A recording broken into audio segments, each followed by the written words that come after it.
Hello, everyone. Welcome to episode 139 of Chatting with Anthony. For this episode, I'm going to start with the prompt: the words of a God, but not a man.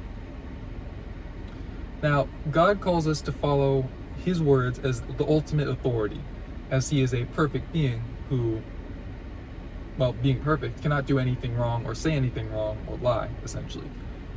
So He wants us to take His words and follow it as law, as we would perceive law. Right? And that doesn't mean that, like, if you're someone that doesn't per se follow the law of the land, that you can just get away with not following His laws, and like Him just being okay with it, rather than someone who's more of a law-abiding citizen. You have to follow it like rigorously, essentially. His standard is literal perfection, which is why, Jesus had to come in human form, because we can't uphold that. Now, His word also tells us to follow certain men's words also as law, so long as they do not contradict and do support His word. Now that gets complicated, because when it comes to His word, we are interpreting it, and we are flawed beings. So you could, no matter how hard you try, there are going to be some mistakes made. And so He does call us to, like, for example, follow under our pastoral authority. But as you probably see, especially here in America, we have a lot of not good pastors, to put it nicely. So that doesn't mean that just because they hold the title pastor that you have to follow everything they say. But if you can confirm through reading what the pastor is saying is true, and it is applicable to your life, then you are called to do it. The more knowledge, the more that you're given, the more is expected of you. The more knowledge you're given, the more you're expected to obey. And that gets messy in regards to, like, well, if you don't know, then is there less punishment? Some say they do, and I believe it is in the Bible that there is less. I believe it is in the Bible somewhere that it's less punishment. I'm not going to go too much into that now because I'm not 100% sure. But regardless of that, there's still punishment to be paid, right? God's wrath is God's wrath. We cannot control that. So, in order to follow His words as law, His word must be studied. Now, I believe, especially from just reading the Bible and taking it in context, we need to study it for ourselves. Now, we are to study it for ourselves under the guide of a spiritually mature leader. Now, if you don't have a spiritually mature leader, still read it, still try to understand it. But it is best to put everything that you try to do through a filter. Like, if you're an athlete, you would like to have some kind of coach telling you what you're doing right, what you're doing wrong, what kind of drills to do to make you better. And that's kind of the same thing with this, right? Like, you can practice on your own and improve that way, but you're going to yield the most growth if you have a good spiritual leader guiding you along the way. And that is also why bad teachers and false teachers are so dangerous. And I would argue there's a difference between a bad teacher and a false teacher. I'm not going to get into that, but regardless of that, you need good, solid leadership. People who have truly been walking in the faith for a long time. And again, it can be complicated trying to figure out who has truly been walking, who hasn't. I get all of that. So just try, essentially, is what I'm calling you to.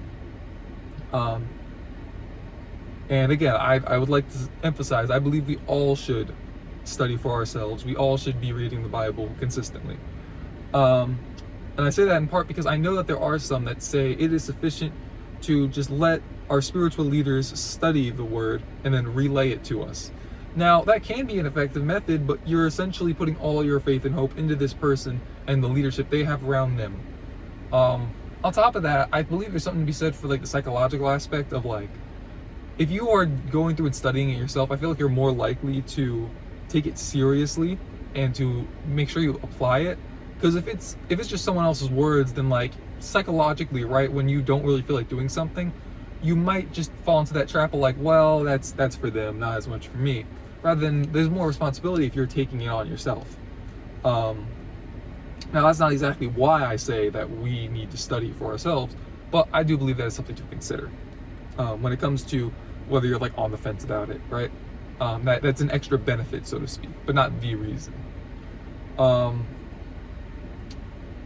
then when it comes to looking at the word, when you are looking at it from one perspective, regardless if it's yours or a spiritual leader's, it is very dangerous because, again, we're flawed and we're going to make mistakes. If you have multiple filters, so to speak, that it's going through, then it's more likely to come out clean and pure. If you are, if you're just taking their word for it, then how do you know that they're 100% correct?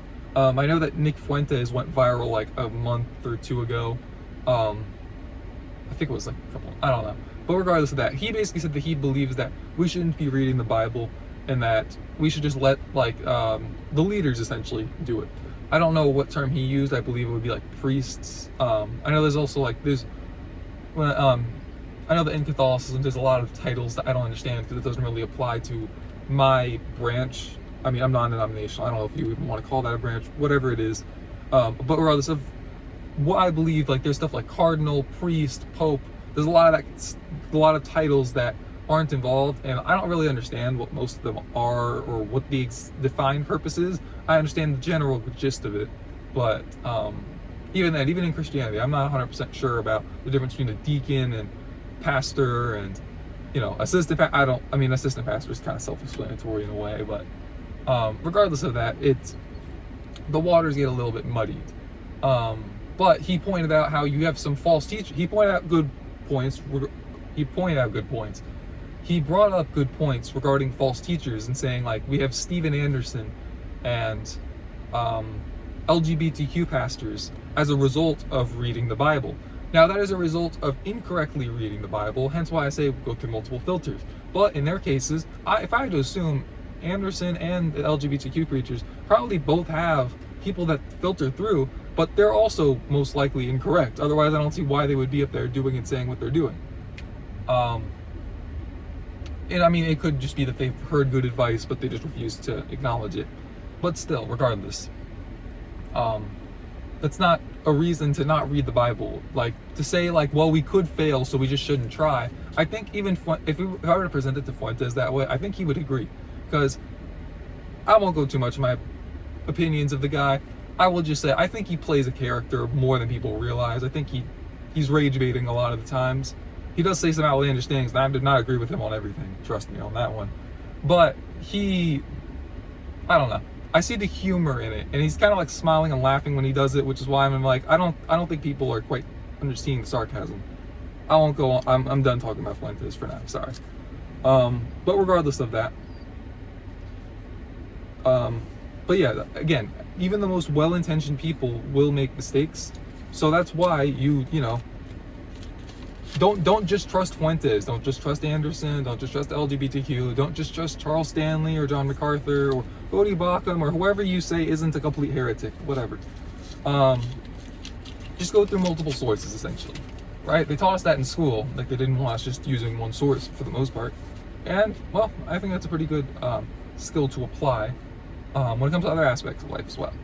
And I would like to remind everyone that when it comes to treating the words of God as the literal like words of God, like his commands, God did strike down a king in the New Testament for accepting praise as if he was God. They were not just in the sense of like Trump, when he just kind of like, how do I even phrase this? When Trump will just sort of accept like people's praises and then saying he's so nice and he does so many good things. Like, the people were literally saying like he is a god, not a man, and he's like, these are the words of a god, not a man. Like, that's where the title comes from. It's a quote in one of the translations, at least, I believe. But he just stood there and he just kind of soaked it in. And then I believe it was an angel of the Lord that struck him down, and then maggots immediately started crawling all from him or onto him. I don't know. But it was a pretty disgusting scene to read out, at least.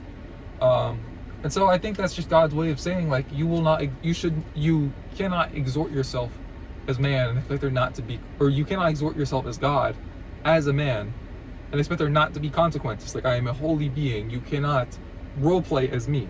That's not to say that, like, the Passion of the Christ or the Chosen are bad because someone's role playing as Christ, right? It depends on the interpretation and the purpose of it and whatnot. But regardless of that,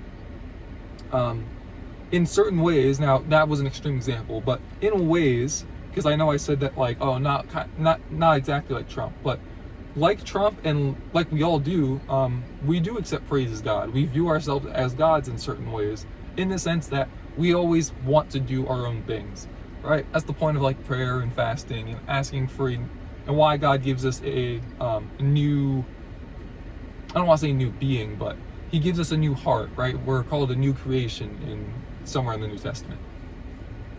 And that's because the fleshly nature that we all carry is inherently evil, right? That's why he's telling us all this, because if unchecked, we look like the king that got struck down. We might look like Trump. We might look like whoever, fill in the blank, right? Not trying to single those guys out, just saying like, those are just examples, like applicable examples of what not to do. So let's try to do that. And I would also like to finish off with the phrase, it is somewhere in the New Testament again, forgive me, I don't know the exact verse, but study thyself approved unto God. That means that you are to learn and to continue learning, right?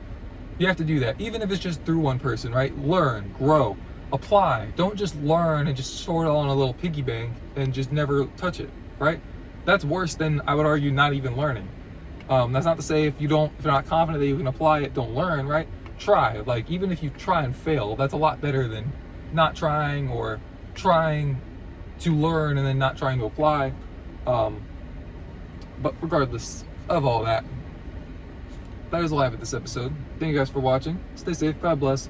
I'll see you guys in the next one.